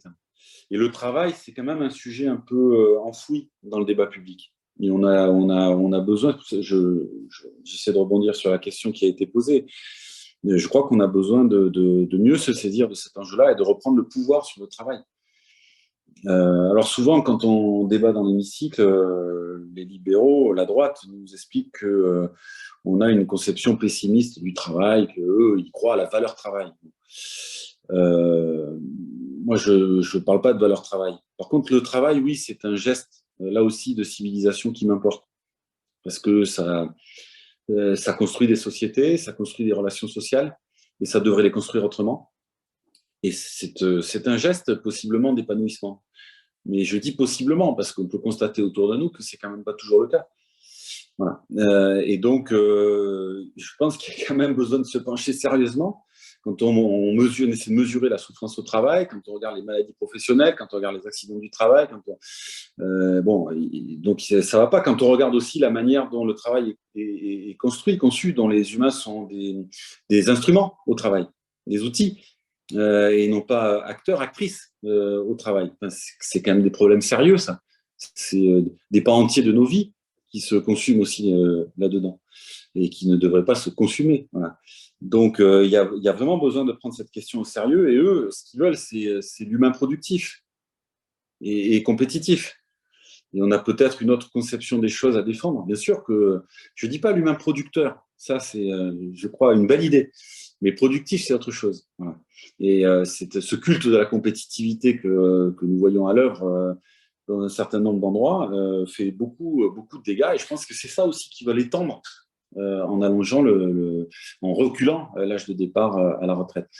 Pour moi, il y aura deux effets à cette réforme recherchée par les concepteurs. Un, effectivement, un allongement pour ceux qui peuvent du temps de travail, et donc capter un peu plus des richesses qui seront produites par ce travail-là.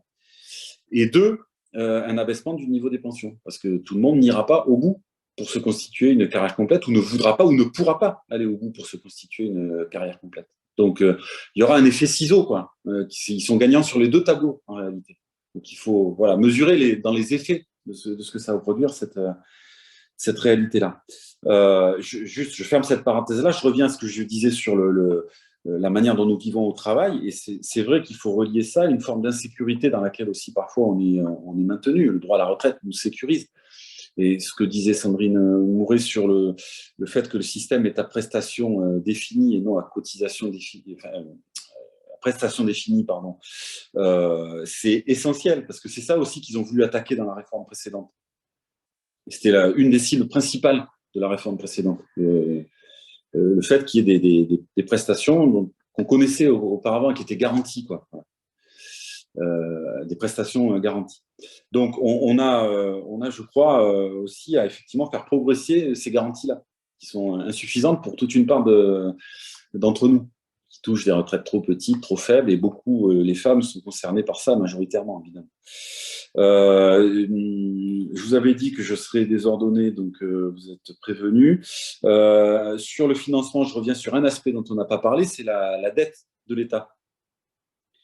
La dette Covid, qui a été transférée sur le dos de la sécurité sociale, 18 milliards d'euros.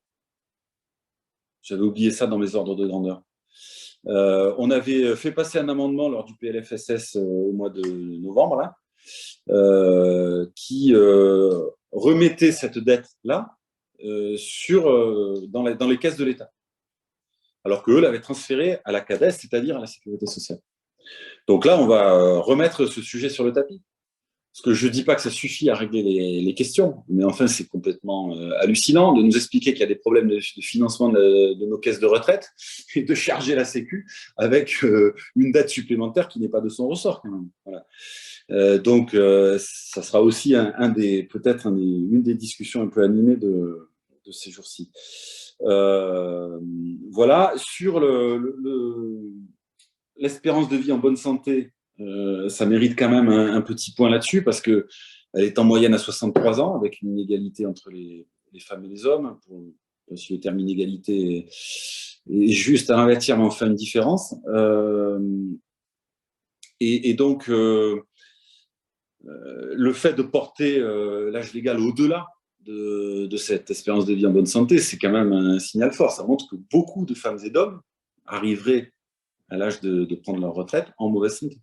La retraite pour se soigner, quoi. Bon, on peut aussi se soigner à la retraite, mais ça pose quand même un certain nombre de problèmes, je crois. Et ça rend c'est des arguments aussi qui rendent cette réforme inacceptable aux yeux de beaucoup d'entre nous. Voilà, je ne sais pas si j'ai répondu à toutes tes questions, mais Si, bah, donc vous en avez d'autres. Donc un peu différemment. Donc il y a Julie qui demande si taxer le capital intervient en fin de cycle de production, quand les riches ont fait tout ce qu'ils ont voulu pour s'enrichir, c'est-à-dire le pire. Ne serait-il pas possible d'augmenter les cotisations, voire en créer de nouvelles, en supprimant une part des crédits d'investissement des entreprises? Pourquoi parle-t-on de taxer les profits au lieu de les supprimer pour décider les productions collectivement et supprimer les remboursements de crédit, bien sûr? Et une autre question de Philippe, donc toujours sur les moyens de financement des retraites. C'est valable pour les salaires et l'assurance chômage. Il a le sentiment que nous sommes sans cesse confrontés à la même aporie, que les gouvernements qui se succèdent depuis 40 ans se refusent à taxer le capital, et notamment les revenus de la finance et des transactions boursières, et que ce coût est systématiquement à payer par la société civile qu'on enjoint ou force à l'austérité. À l'heure de la mondialisation, le sentiment d'impuissance pour inverser cette logique, qui, j'ose le dire, est carrément génocidaire, est très fort. Quels sont les leviers d'action institutionnels ou autres pour y parvenir? Donc, vous avez un peu deux faces d'une question autour des profits et de leur taxation. Ouais, je vais intervenir sur la syndicaliste, sur la taxation des profits. Le meilleur endroit pour taxer le capital, plutôt, c'est là où il se crée, les richesses, et c'est dans l'entreprise. Dès lors, vous avez, c'est ce que font les salariés tous les jours quand ils luttent. C'est vrai que là où se créent les richesses, c'est là qu'il va y avoir une répartition des richesses, souvent et depuis les années 80, de moins en moins en faveur du travail et de plus en plus en faveur du capital. Et donc, la bataille que l'on mène, syndicaliste et avec les salariés, c'est de déjà prendre là où se créent les richesses créées par le travail des salariés. Quand dans une entreprise, vous avez, je dirais, des belles victoires des salariés, pas à la hauteur, bien évidemment, de ce qu'on voudrait, mais des belles victoires des salariés sur des augmentations de salaire, des créations d'emplois, avec de bonnes conditions de travail, des investissements, ça c'est souvent gagné par les salariés. Là, on taxe, je dirais, le capital, on répartit les richesses créées par les salariés en faveur des salariés, là où se créent les richesses. C'est là. Et après, bien évidemment, on peut les taxer autrement par des augmentations de cotisations. Mais je dirais, le cœur est là, la répartition des richesses au cœur même de l'entreprise, là où se crée le travail. Et on a bien vu la différence depuis 80, où il y a eu l'inversion, effectivement une inversion, et où on a vu que de plus en plus, maintenant, les richesses créées par le travail vont en direction du capital et de moins en moins en direction du travail. Donc, la première manière, je dirais, de rendre aux salariés les richesses qu'ils créent, c'est déjà dans les entreprises. Et après, toute une procédure où on peut les taxer autrement par des cotisations, par la taxation hauteur du travail. Mais je crois qu'il faut en revenir, pour nous, syndicalistes, c'est ce à quoi se battent les salariés tous les jours dans leur entreprise quand ils demandent des augmentations de salaire, quand ils demandent des créations d'emplois. C'est là que ça se passe. Après, il y a d'autres, bon là, c'est la syndicaliste qui parle bien évidemment, mais c'est déjà là, la première bataille primaire, je dirais, qu'il faut opérer pour établir effectivement. Après, les politiques peuvent effectivement gagner d'autres choses, mais mais elle est vraiment là, le cœur de la bataille, il est vraiment là. Merci. Alors, Nicolas ou Pierre, qui veut poursuivre? Vas-y, Nicolas. Ben, je peux essayer de répondre encore une fois rapidement à la question. Où il y a un débat qui est bon, alors, avant de prendre tous ensemble le pouvoir sur les entreprises et la production, d'accord? Eh bien, avant ça, il y a un débat qui est très intéressant, qui d'ailleurs, je crois, est porté en partie par la CGT, c'est de réfléchir à une autre assiette des cotisations sociales qui pourrait être sur la valeur ajoutée des entreprises. C'est déjà une idée qui est très intéressante, qui mérite un débat approfondi. Donc voilà, déjà une réponse. Et puis peut-être un petit mot rapide sur la CADES. Je ne sais pas si c'est nécessaire. La caisse d'amortissement de la dette sociale, hein, elle a été mentionnée. Elle a été créée par Juppé en 1996, et puis elle devait disparaître en 2009, mais pour le moment, elle est maintenue jusqu'en 2033, si je ne dis pas de bêtises. Et pourquoi je parle de ça? C'est un petit peu technique, mais je vais être rapide. Hein. C'est parce qu'avant la création de la CADES et de sa cotisation, qui est la CRDS, elle est à un taux de 0,5% sur la même assiette que la CSG, hein, plus les prestations familiales, les aides au logement, vente de métaux précieux et objets d'art. Donc, avant la création de la CADES, eh bien, les comptes de la Sécu, ils étaient équilibrés lorsque cela était nécessaire, soit par une augmentation des cotisations sociales ou des impôts, on l'a dit, soit par une subvention ou une avance de l'État qui était faite via la Caisse des dépôts et consignations. Et cela se faisait à des taux avantageux et sur un temps relativement long, puisque là, il est question de l'État. Hein. Pourquoi je parle de ça? Désormais, avec la CADES, l'État oblige la Sécu à financer par elle-même son retour à l'équilibre, sachant que les déséquilibres sont des équilibres dont sont souvent responsables les acteurs de l'État eux-mêmes. Donc, avec la CADES, l'État oblige la Sécu donc, à financer par elle-même son retour à l'équilibre en empruntant directement sur les marchés financiers. Et il s'agit d'emprunts à long terme qui coûtent très cher, et c'est là où je voulais en venir. Ces emprunts à long terme coûtent très cher pour rembourser des déficits qui sont ici et maintenant, qu'il faut combler des déficits qui sont ici et maintenant. Exemple, entre 1996 et 2018, la CADES, elle a perçu en tout 208 milliards d'euros et elle a repris à la Sécu une dette accumulée de 260 milliards d'euros pour en rembourser en gros 60%, soit 155 milliards. Pour rembourser la CADES, j'ai presque fini, pour rembourser, qu'est-ce qu'a fait la CADES? Elle a émis des emprunts sur les marchés financiers autour de 125 milliards en tout. Et combien elle a à ce jour, payé d'intérêts et de commissions sur ces 125 milliards empruntés. Elle a payé entre 50 et 60 milliards d'euros d'intérêts et de commissions, ce qui est complètement délirant. C'est-à-dire que quand un fonds d'investissement ou de placement, une banque, peu importe, donc quand ces acteurs du monde de la finance prêtent à la Sécu 100 euros, ils peuvent éventuellement, pas sûr, hein, mais récupérer à terme 145 euros. C'est délirant. Donc là, il faut bien comprendre que la Sécu, elle est mise en déficit parce que ça plaît au marché financier. La Sécu est un très bon placement et les agences de notation, elles le disent, elles mettent des double A ou des triple A. Vous savez que les andouillettes, c'est 5A. Bon, ben, la Sécu, c'est 3A. Donc pour la finance, il s'agit là d'une prise d'intérêt sans risque, pompée majoritairement sur le travail via la CRDS et la CSG. Donc du fric, il y en a. Si je ne dis pas de bêtises, la CADES a pu mobiliser quelque chose comme 80 milliards d'euros en 20 ans de contribution sur tous les revenus. Donc ces 80 milliards d'euros, eh bien, ils auraient été très utiles pour financer le secteur hospitalier, l'assurance santé, on en avait besoin, un droit à retraite amélioré, plutôt que de payer des intérêts et des commissions à un système qui est parasitaire. Bon, j'arrête là parce que je ne veux pas être trop long, je ne veux pas monopoliser la parole. J'aurais d'autres choses à dire sur cette question. Merci. Pierre? Oui, non, mais je évidemment souscris à ce qui a été dit précédemment par tous les deux. Qu'ajouter d'abord, il faut effectivement discuter de l'utilisation des richesses produites par les entreprises. Je pense qu'une partie de ces richesses,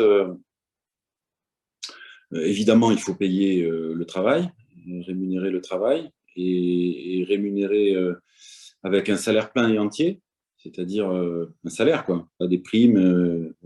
C'est tout le débat qu'on a depuis quelques années maintenant, où à chaque fois qu'on demande des augmentations de salaire, on répond prime, dans le meilleur des cas, ce qui quand même contribue à définancer la Sécu.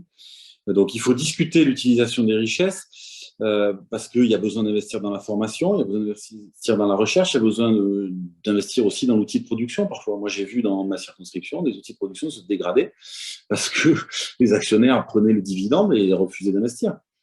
Et donc, la question posée pour moi, c'est que fait-on des richesses produites? Voilà. Et qui décide de l'utilisation de ces richesses, effectivement. Bon, donc, mais ça, c'est une grande bataille politique qu'on ne règle pas par un décret, en tout cas au stade où nous en sommes. Voilà. Donc, c'est un débat intéressant, passionnant, et il faut le conduire effectivement dans les entreprises, dans chaque entreprise, et le conduire aussi dans le pays. Je pense que les deux s'articulent. Pour essayer à la fois, et encore une fois, je pense que c'est bien qu'on arrive à séparer les choses, quoi. Bien sûr, de financer nos droits sociaux, notre protection sociale, notre sécurité sociale, d'un côté, mais aussi de financer les besoins communs et les biens communs et l'État, et l'action publique. Parce qu'on mesure combien, quand même, la pression qui est mise sur les dépenses publiques depuis ces 40 ans de libéralisme échevelé que nous avons connu, produit des dégâts. On n'arrive plus à mettre des profs devant les classes, on n'arrive plus à mettre des infirmières dans les hôpitaux ou des médecins. Enfin, c'est quand même la dégradation, la décrépitude de la fonction publique est un problème lourd. Et lorsqu'on a été confronté à la crise Covid, encore heureux, je dis que c'est un problème lourd, attention, je prends quelques précautions oratoires, je ne mets pas en cause le travail des agents de la fonction publique, évidemment, je sais combien chaque jour ils se démènent pour faire face, et ils font face. Mais enfin, c'est dans des conditions, et à quel prix, quoi. Voilà. Et avec de plus en plus de difficultés. Et quand on a été confronté donc, à cette crise Covid, on a mesuré aussi à la fois la nécessité, la capacité qui demeurait de la puissance publique, mais aussi les problèmes lourds auxquels on était incapable de répondre. Quand on fait appel, et donc dans le cœur de l'État, hein, dans le cœur de l'État, quand on fait appel pour la stratégie vaccinale à McKinsey, c'est quand même hallucinant cette histoire. À la suite, moi, dans la commission d'enquête qui a essayé de regarder un peu comment tout ça avait été géré, je crois on a pu constater à quel point l'État, dans son cœur, était même atteint par cet affaiblissement de la puissance publique, qui est lié aux politiques libérales qui ont été conduites et d'accroissement maximum du profit pour quelques-uns et pour la finance. Voilà.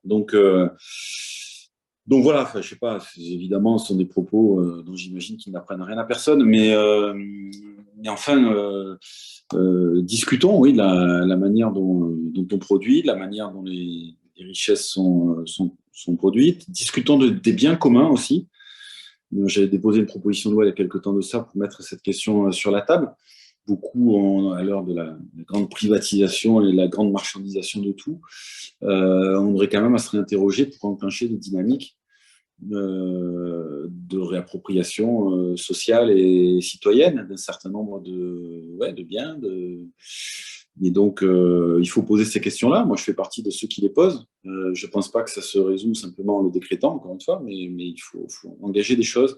Et parfois, ça se passe sur le terrain, mais on doit engager des dynamiques politiques à grande échelle pour essayer, oui, d'imaginer l'avenir autrement. Voilà. Merci. Donc, je vous propose d'aller vers la fin, en lisant parce que donc il est tard et pour qu'on reste tous ensemble, donc de vous lire la dernière question et comme ça vous donner à chacun la parole une dernière fois, où ça serait aussi votre propos conclu. Qu'est-ce que vous voulez donner en conclusion? Donc faire un peu les deux. Donc la dernière question, c'est: on entend beaucoup la bourgeoisie parler de pouvoir d'achat, cependant cette représentation est aussi reprise par la gauche et les syndicats. Pensez-vous que c'est une représentation utile ou pertinente pour le mouvement social? Donc voilà, donc si vous avez envie d'y répondre. Et puis sinon, qu'est-ce que vous voulez dire pour conclure un peu ce débat? Nicolas, vas-y.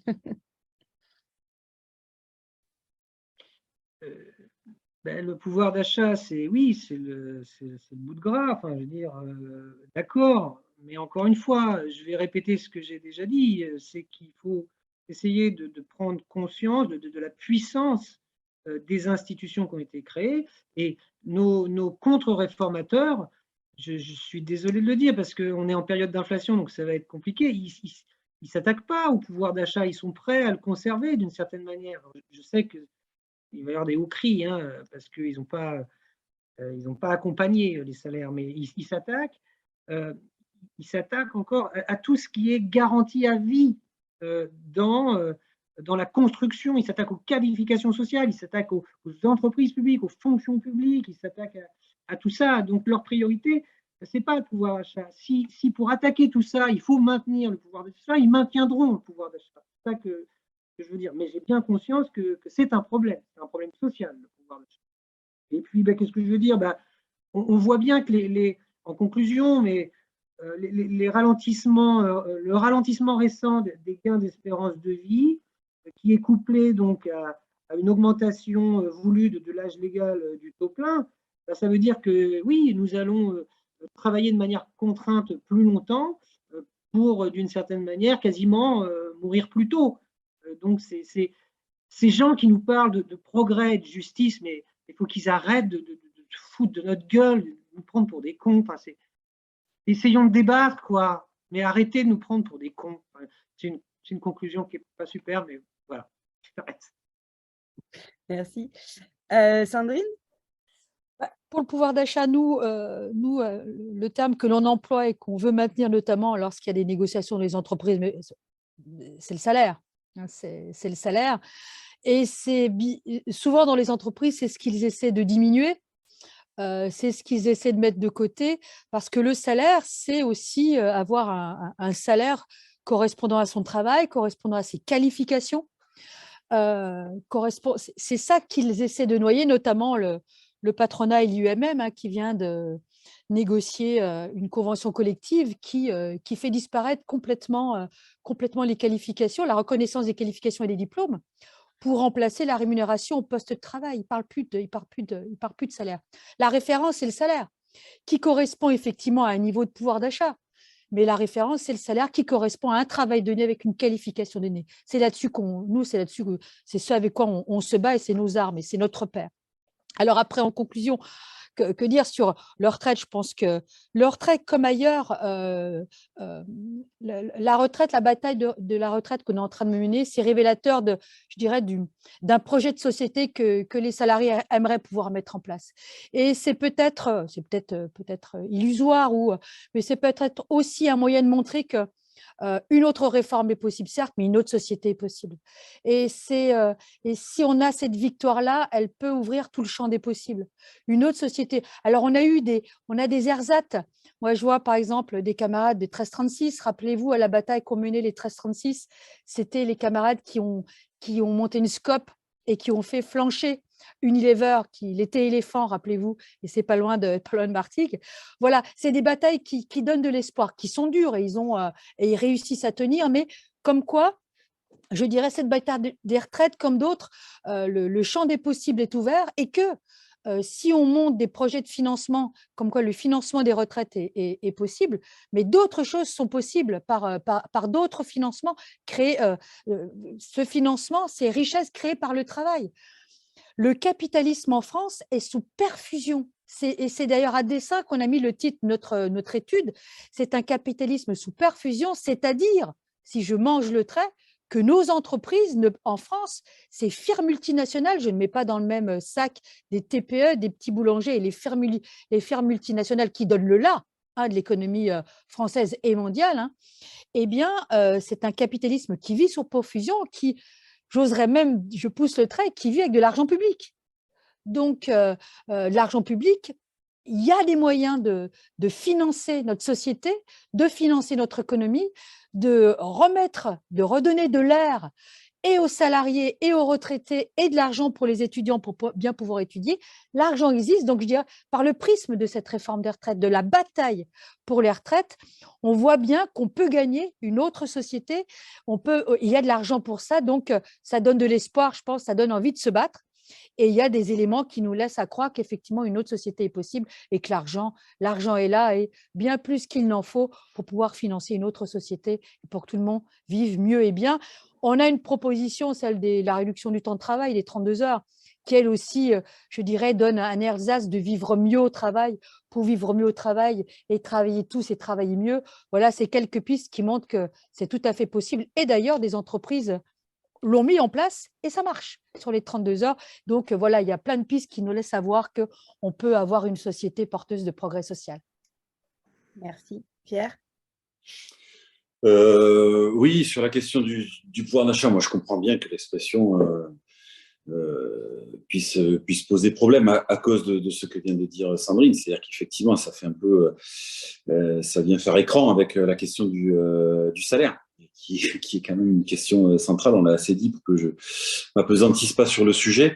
D'une part, et salaire dont j'indique aussi effectivement dans la foulée de ce qui vient d'être dit, qu'il a été aussi attaqué par le biais de la qualification. La loi pour la liberté de choisir son avenir professionnel en 2018, c'est une loi dramatique de ce point de vue. On va effectivement vers une logique de formation à la tâche et non plus de qualification, et donc aussi de travail à la tâche, et donc plus de considération pour les métiers, de reconnaissance pour les métiers.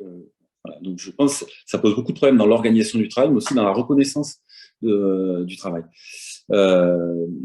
Après, il faut quand même, moi je veux bien que ce soit utilisé par des adversaires, ce terme-là, c'est vrai. Ça pose un autre problème, c'est qu'en réalité,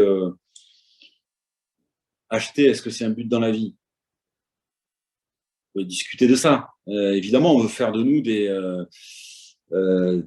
consommateurs, et ça sert le système. Et Nicolas Castel peut-être évoque aussi ça en disant que si ça leur sert à quelque chose, ils maintiendront un semblant de pouvoir d'achat, parce que évidemment ça fait tourner leur machine. Mais donc ça, je l'entends bien, il ne faut pas qu'on tombe dans ce piège-là. Je crois qu'on a quand même les organisations qui sont les nôtres ici représentées ont rompu quand même avec une forme de productivisme qui nous a desservi. Et donc l'idée, ça n'est pas de produire à tout prix n'importe quoi. Il faut qu'on s'interroge sur ce que nous produisons. Et je pense que celles et ceux qui travaillent, ils ont envie de produire des choses utiles à la société, et évidemment pas des choses qui servent à rien. Donc voilà. Mais en même temps, il y a des gens qui crèvent la dalle. Donc, quand on parle de pouvoir d'achat, c'est vrai que ça parle à des gens quand même, il faut reconnaître ça. Alors, on peut choisir de ne pas utiliser ce terme. Moi, ce n'est pas un terme que j'utilise beaucoup. Mais en réalité, il faut quand même s'occuper de cette question-là. C'est une question sérieuse, quoi. Et il y a quand même de plus en plus de gens qui ont du mal à vivre au quotidien. Et le système s'en fout. Et maintenir un filet de sécurité à la limite, le filet de sécurité, il est bas. Hein. Il est très bas. Donc, moi, je les rencontre, ces gens-là, vous devez les rencontrer aussi autour de vous. Je crois qu'on ne peut pas accepter ça, on ne peut pas s'habituer à ça. C'est insupportable. Donc, il faut effectivement que chacun puisse travailler dans sa vie, puisse avoir un bon salaire, puisse avoir une bonne retraite, puisse avoir droit à une bonne assurance chômage. Et donc là, il y a des propositions qu'on pourrait égrener pour transformer aussi la vie au travail et le parcours, emploi, formation, etc. Je ne veux pas m'étendre trop longuement là-dessus. Il y a beaucoup de choses à inventer encore devant nous, mais on ne peut pas faire l'impasse sur cette question-là. Et donc, le système, ce qui leur sert aussi, c'est des gens qui ont pas suffisamment de revenus et des gens qui vont effectivement, ça ne les dérange pas, qui vont consommer, je vais être moi aussi un peu trivial, consommer de la merde. Voilà. Parce que c'est aussi ça qu'on nous vend, des fois, que nous produisons et qu'on nous vend. Bon, donc il faut s'interroger sur ce mécanisme-là qui s'auto-entretient. C'est pour ça que je disais tout à l'heure que dans l'entreprise, on doit discuter de l'utilisation des richesses et de la destination du travail. Voilà. Après, les questions que nous sommes en train de nous poser autour de la retraite et la bataille qui s'est engagée, pour y revenir, elle va se mener partout. Il y aura des choses à gagner si, à la fois au Parlement, mais surtout dans la rue, le rapport de force se manifeste et les batailles se mènent, quoi. Les actions se mènent. Si la décision ne devait se prendre que par celles et ceux qui sont au Parlement aujourd'hui, on ne sait pas exactement de quel côté ça basculerait. Mais je crois qu'il ne faut pas faire ce pari-là et qu'il faut essayer de faire en sorte que ce projet soit retiré tout simplement, je l'ai déjà dit tout à l'heure, mais ça nous pose des questions fondamentales et il ne faut pas effectivement en rester au retrait du projet, en profiter pour faire avancer des grandes idées. On a eu un débat intéressant aujourd'hui qui ouvre quand même des pistes sur ce que nous pouvons changer dans la société pour que nous y soyons mieux, que nous y vivions mieux ensemble. Et je pense que ça nous amène à des questions fondamentales de parler de cette question de la retraite, donc il ne faut pas s'en priver dans la discussion qui va animer le pays. Et moi, c'est une question que je résume comme ça en reprenant les mots de Lucien Sèvres. Quelle humanité voulons-nous être? Parler de retraite, ça nous ramène à cette question-là. Peut-être c'est une belle question pour terminer. Oui, super. Attends, je la note justement. Bon, merci beaucoup. Je signale que le dernier numéro qui vient d'être mis en ligne sur donc Silomag, une revue éditée, enfin numérique, complètement gratuite, éditée par la Fondation Gabriel Péri, c'est justement consommer les enjeux sociaux d'une pratique ordinaire, voilà, qui questionne et qui pose aussi la question de l'inégalité sociale qui existe aussi face à la consommation, etc. Bref, c'est un autre sujet. Merci beaucoup à nos trois intervenants, Sandrine Mouret, Pierre Daréville, Nicolas Castel, pour vos éclaircissements, décryptage, déconstruction d'idées reçues, arnaques ou encore mensonges, et surtout aussi sur la remise en jeu, en perspective des enjeux et de placer le débat au niveau où il devrait être, c'est-à-dire pas de simples questions techniques et d'ajustement, mais vraiment de choix de société et même de civilisation. Donc vraiment, merci beaucoup. Ça fait du bien, moi, je trouve, d'entendre un peu ça à ce niveau-là. En attendant, il reste à aller dans la rue pour essayer quand même de faire échouer la réforme. Donc, si tout le monde convainc au moins une ou deux personnes… en grève et dans la rue. Voilà, en grève et dans la rue. Il y a aussi la pétition lancée sur la retraite non à cette réforme injuste, lancée par l'ensemble des syndicats. Voilà, n'hésitez pas aussi à partager cette vidéo qui sera tout de suite sur le Facebook et dans quelques jours sur YouTube pour convaincre d'autres personnes. Voilà, et puis après, essayez de mener le rapport de force. Merci encore à toutes et tous. Bonne soirée